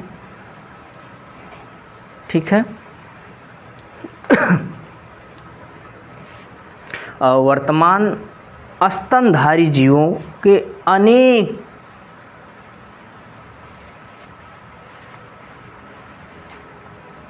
प्रकार का स्थल पर प्रादुर्भाव होता गया। अब जो स्तनधारी थे ना, उसमें विकेंद्रीकरण, कई प्रकार का जेनेटिक आने लगा और उसमें भिन्न भिन्न स्तनधारी जीव पैदा होने लगे इसी शक में। इसी समय हाथी, घोड़ा, गैंडा, सूअर, इसी समय हाथी, घोड़ा, गैंडा, सूअर आदि के पूर्वज, ठीक है, आदि के पूर्वज का आविर्भाव, जन्म इसी में हुआ है, ठीक है। हाथी, घोड़ा, गैंडा, गैंडा मतलब रेनोसेरस, रेनोसेरस गैंडा, सूअरों के पूर्वजों का उद्भव इसी शक में हुआ। तो सूअर बहुत इम्पॉर्टेंट है। अभी हाल ही में इंडोनेशिया में एक जगह है सुलावेली द्वीप, सुलावेली द्वीप पर 51,200 वर्ष पुरानी चित्रकारी मिली है। 51,200 वर्ष पुरानी चित्रकारी मिली है, जिसमें सूअर के हाथ में डंडा देखा गया है, ठीक है। हाल ही में अभी जल्द ही खोज हुई है, गुफा चित्र शैली मिली है, ठीक है। तो हाथी, घोड़ा, गैंडा, सूअर आदि के पूर्वज इयोसीन काल में आए हैं, ठीक है। इनके पूर्वजों का उद्भव इसमें हुआ है। तो इयोसीन में इतना चीज़ याद रखेंगे। इसके बाद इयोसीन के बाद कुछ चीज़ें हैं, हाँ, यह पर्वतीकरण, आल्प्स पर्वत, ठीक है, आल्प्स पर्वत। तो यूरोप में इधर देखोगे तो आल्प्स पर्वत मिल जाएगा, ठीक। तो इसके बाद इयोसीन समाप्त होता है। इयोसीन के बाद आता है ओलिगोसीन। इयोसीन समाप्त होने के बाद ओलिगोसीन आता है। कौन सा सीन है, ओलिगोसीन।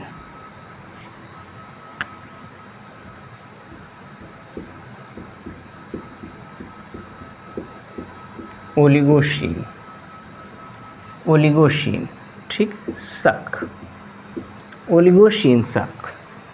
अब इस ओलिगोसीन शक में क्या है, आल्प्स पर्वत का निर्माण इसी में प्रारंभ हो गया। बृहद हिमालय का निर्माण काल इसमें पूर्णता की ओर अग्रसर रहा। स्थल भाग पर बिल्ली, कुत्ते, भालू आदि के पूर्वजों का जन्म हुआ।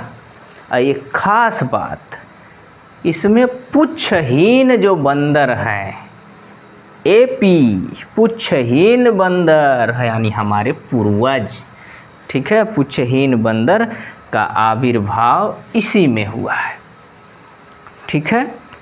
तो क्या क्या हुआ इसमें, इसमें हुआ आल्प्स पर्वत का निर्माण प्रारंभ हो गया।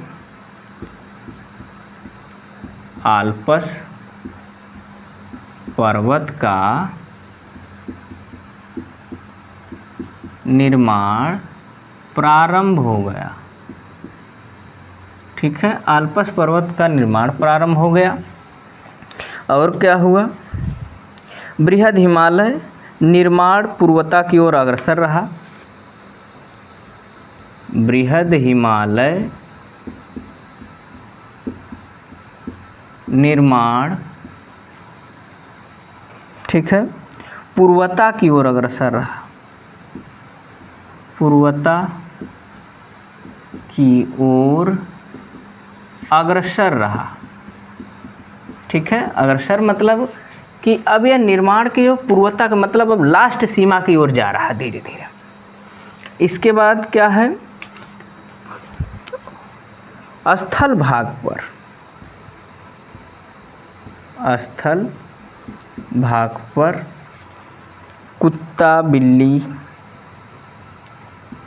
कुत्ता नहीं कहते, बड़ा कुत्ता है जी, यहीं से लो आ गया है कुत्ता।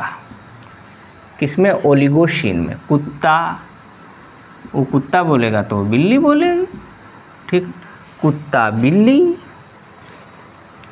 भालू, कुत्ता बिल्ली भालू। ठीक है, कुत्ता बिल्ली भालू। तो कुत्ता बिल्ली भालू, और खास बात पूंछहीन बंदर। पूंछ नहीं है, पूंछहीन बंदर। एपी, ठीक है, पूंछहीन बंदर का आविर्भाव, या हम कहें मानव का पूर्वज कहा जा सकता है। मानव का पूर्वज कहा जा सकता है। मानव का पूर्वज कहा जा सकता है इसको। ये बेचारा आया, ठीक है, ओलिगोसीन शक में। तो इसीलिए कुत्ता बिल्ली भालू और मानव का पूर्वज इसी शक में। अगला है मियोसीन। इस काल में पोटवार क्षेत्र के अवसाद में बलन लघु मध्यम हिमालय का निर्माण हुआ। इस काल में पोटवार, ठीक है, कौन सा है, मियोसीन शक। मियोसीन शक हुआ। क्या क्या इसमें, मियोसीन में पोटवार के अवसाद में बलन पड़ गया। पोटवार के अवसाद में वलन, पोटवार के अवसाद में बलन पैदा हो गया। और जब पोटवार के अवसाद में बलन पैदा हो गया तो लघु मध्य हिमालय का निर्माण हुआ। जब बलन पैदा हो गया तो लघु मध्य हिमालय का निर्माण, ठीक है, हिमालय का निर्माण हुआ। ठीक है, तो मियोसीन शक में पोटवार के अवसाद में बलन पड़ने के कारण लघु और मध्य हिमालय का निर्माण हुआ, या हम कहें मध्य लघु का हिमालय का निर्माण हुआ। आल्पस विकास की ओर अग्रसर रहा। आल्पस यूरोप में है, आल्पस, ठीक है, जाके एटलस में सब हाईलाइट करना, यूरोप में है, आल्पस यूरोप में है। ठीक है, आल्पस पर्वत विकास की ओर अग्रसर रहा। विकास की ओर अग्रसर रहा। विकास की ओर अग्रसर रहा मतलब विकास क्रम जारी रहा इस बेचारे का। ठीक है, शार्क मछली का सर्वाधिक विकास हुआ। इस काल में शार्क मछली का, ठीक है, शार्क मछली का सर्वाधिक विकास हुआ। सर्वाधिक विकास हुआ। इस काल में शार्क मछली का सर्वाधिक विकास हुआ मियोसीन शक में, और स्थल पर प्रोका नस्ल के पुच्छहीन बंदर अफ्रीका से स्थानांतरण कर गए एशिया के साइड। ठीक है, मियोसीन शक में ही हुआ यूं।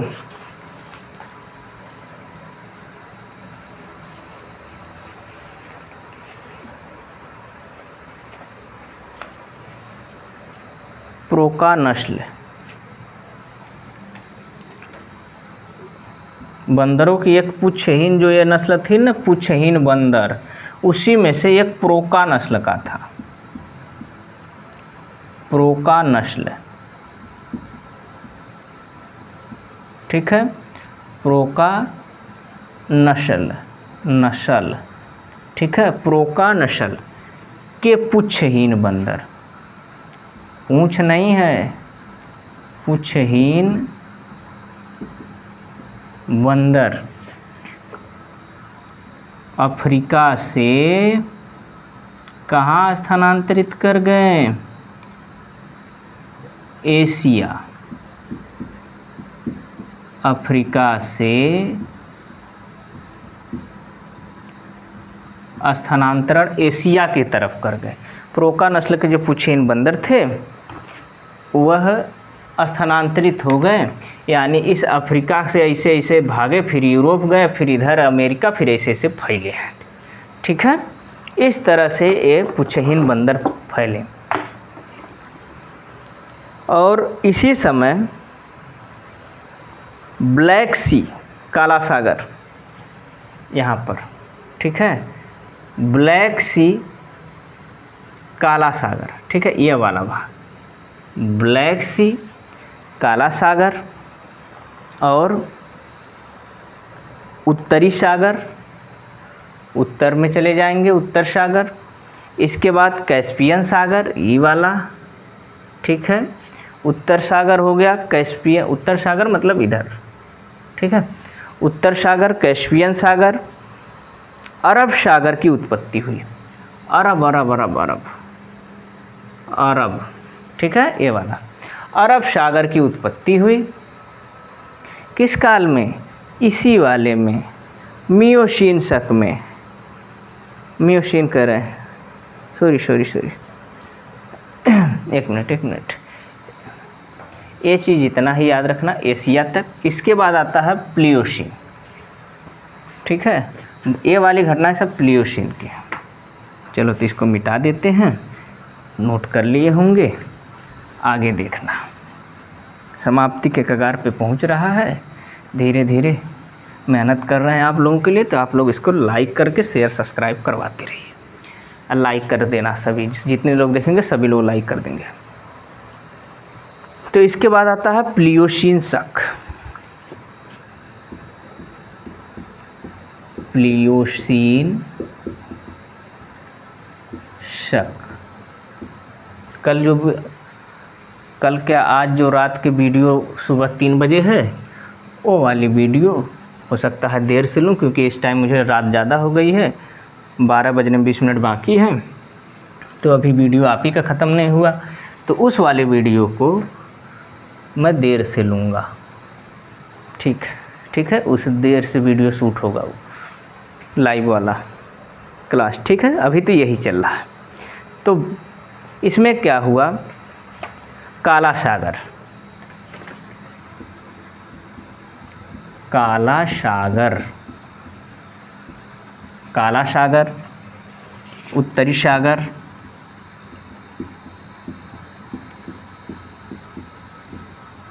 उत्तरी सागर, काला सागर, उत्तर सागर, कैस्पियन सागर, कैस्पियन सागर, काला सागर, उत्तर सागर, कैस्पियन सागर, अरब सागर की उत्पत्ति।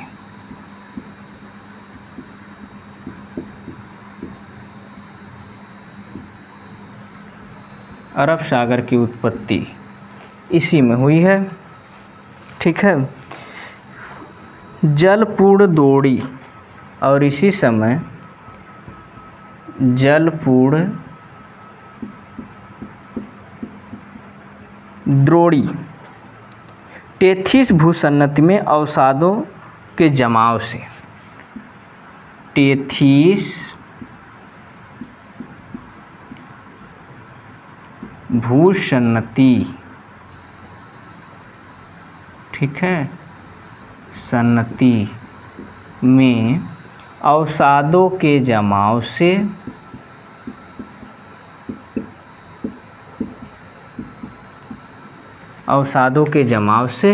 उत्तर के विशाल मैदान का निर्माण हुआ।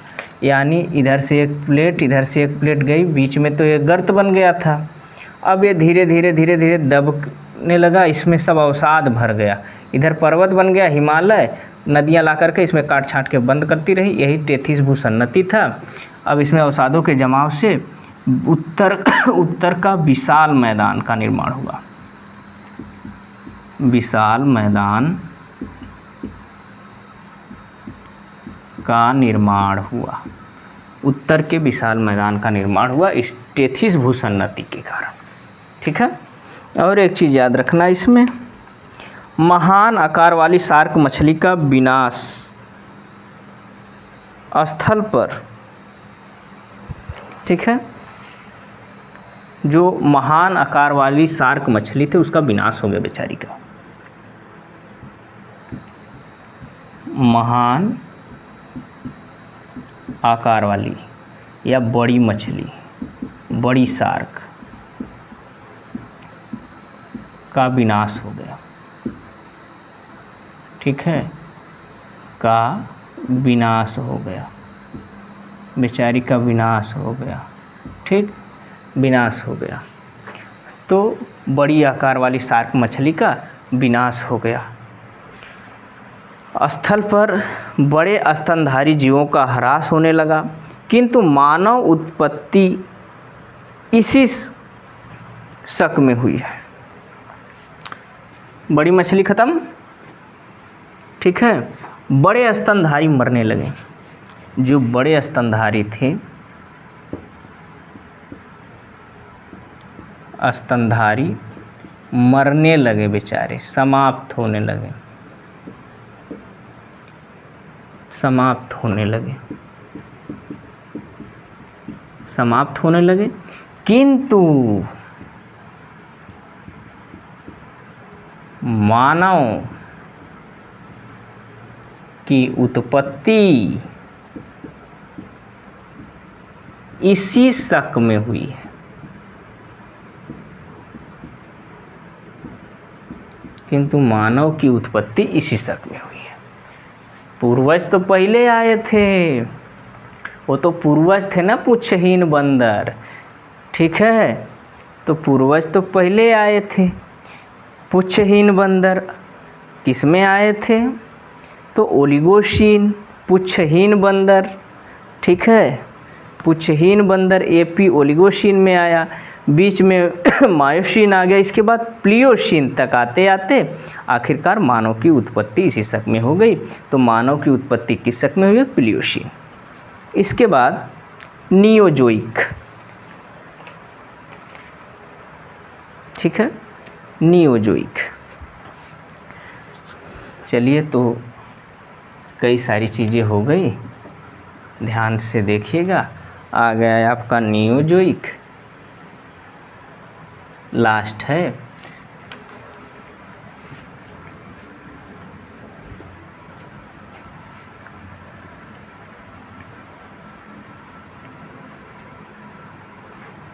ठीक है, नियोजोइक।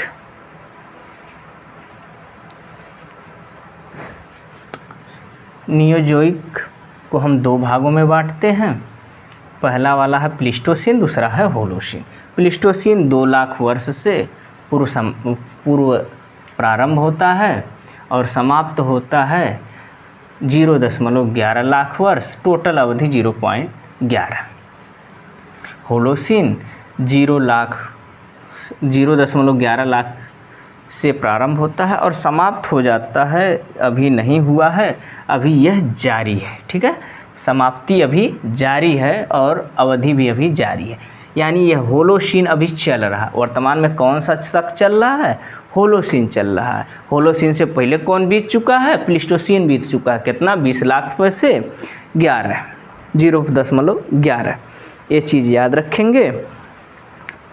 तो इस महाकल्प से लगभग 20 लाख वर्ष पूर्व प्रारंभ हुआ, आज भी जारी है। इसे चतुर्थ युग की संज्ञा दी जाती है, नियोजोइक। नियोजोइक, ठीक है, नियोजोइक महाकल्प। तो नियोजोइक महाकल्प प्रारंभ होता है 20 लाख वर्ष, ठीक, प्रारंभ होता है 20 लाख वर्ष पूर्व, समाप्त नहीं हुआ, अभी जारी है। ठीक है, अभी जारी है। यह अभी जारी है, इसलिए टोटल अवधि नहीं बता सकते इसमें। इसे चतुर्थ युग कहते हैं, इसे चतुर्थ युग कहते हैं, इसे चतुर्थ युग कहते हैं। इसी में मानव अपना विकास कर रहा है, इसे चतुर्थ युग कहते हैं। इसमें पहला वाला भाग जो है उसे कहते हैं प्लीस्टोसीन। पहला वाला है उसे कहते हैं प्लीस्टोसीन। चलिए देख लेते हैं प्लीस्टोसीन।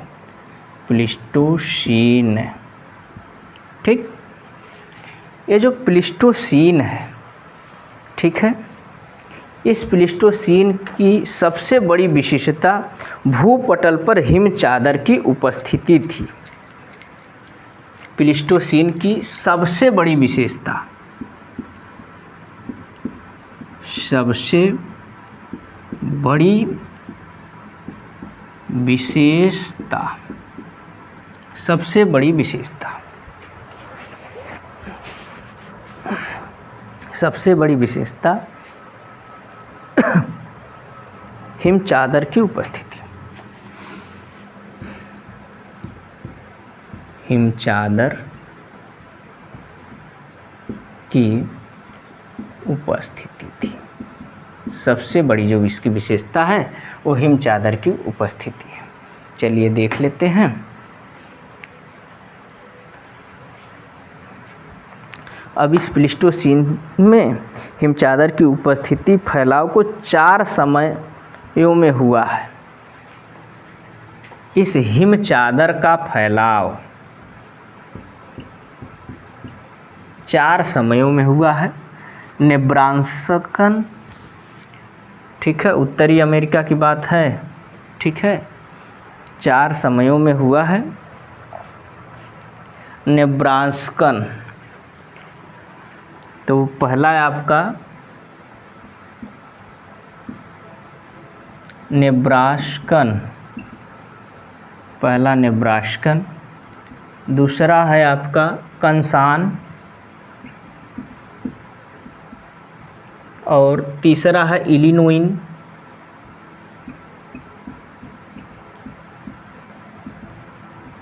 इलिनोइन, विस्कॉन्सिन।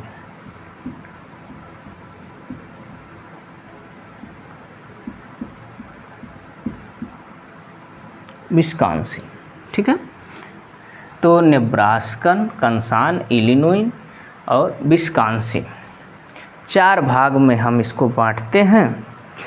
ध्यातव्य है कि प्रति 2 वर्ष 2 हिम युगों के बीच एक हिम रहित युग था। अब एक चीज़ समझिए, ये जो चारों हिम युग है ना, तो 2 हिम युगों के बीच एक हिमावंतर युग था, मतलब उसमें हिम था ही नहीं, ठीक है, उसमें हिम था ही नहीं, तो इसे आवांतर हिम युग कहते हैं। आवांतर, आवांतर हिम युग, इसे आवांतर हिम युग। इसके और इसके बीच में एक, इसके और इसके बीच में एक, इस तरह से, ठीक है।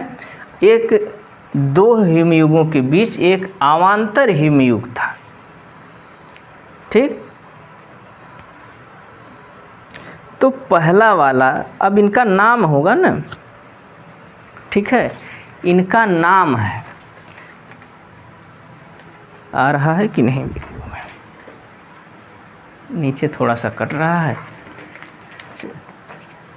तो कर दे रहे हैं सही, ये हाँ थोड़ा सा कम्प्रोमाइज। चलिए, तो इसे हिमावंतर युग, इसके जो बीच का है ना, ये जो बीच का हिमावंतर युग है, इसका नाम है। तो अवांतर हिमयुग नेब्रास्का और कंसान के बीच जो है उसका नाम है अपटोनियन अवांतर हिमयुग। अपटोनियन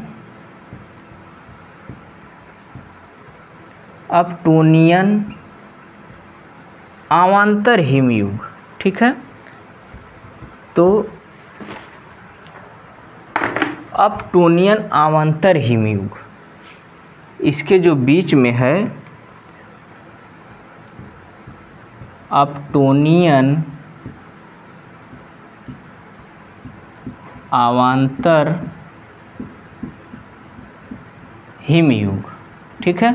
बीच में ये आ गया, इसका नाम अपटोनियन अवांतर हिमयुग है, ठीक है। अब कंसान और इलिनोइन,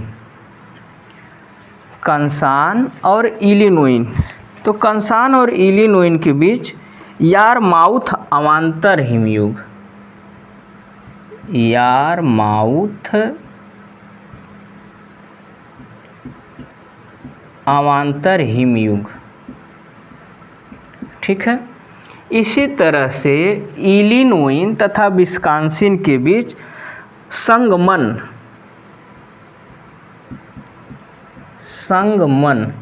हिमयुग, ठीक है। इलिनोइन और विस्कॉन्सिन के बीच संगमन हिमयुग,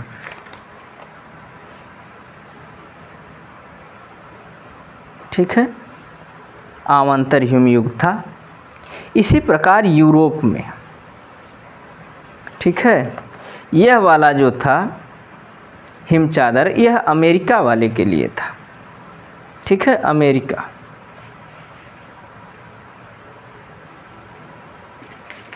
इसके बाद यूरोप में, इसी प्रकार यूरोप में था मिंडेज, रिस तथा बुर्म, एक गुंज, ठीक है। तो इसको देख लिए।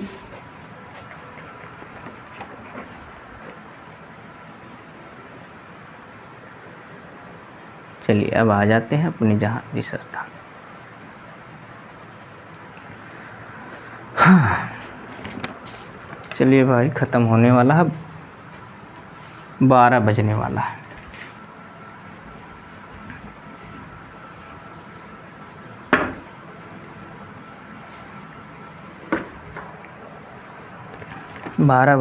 है।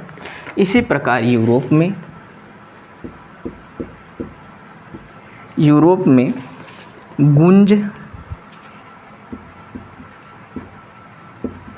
गुंज था, मिंडेल था, पहला गुंज, दूसरा मिंडेल और तीसरा रिस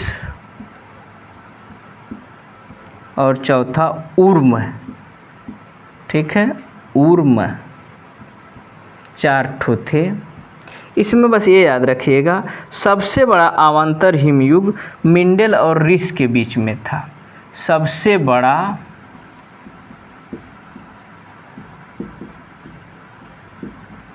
अवांतर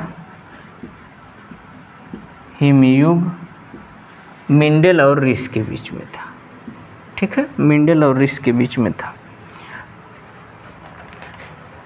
ठीक है, मिंडेल और रिस के बीच में था। इस समय मानव विकास क्रम जारी रहा, शिकार हेतु पत्थर के औजार बनाए जाते रहे, अफ्रीका, एशिया, यूरोप पहुंच गए। हिमयुग तथा हिमावंतर युग के कारण जीवों का पर्याप्त स्थानांतरण होता रहा इधर से उधर, ठीक है। इसके बाद होलोसीन में, होलोसीन युग को मानव युग कहा जाता है। जलवायु परिवर्तन से उत्तरी अफ्रीका, मध्य पूर्व एशिया के मरुस्थल उद्भव होने लगा।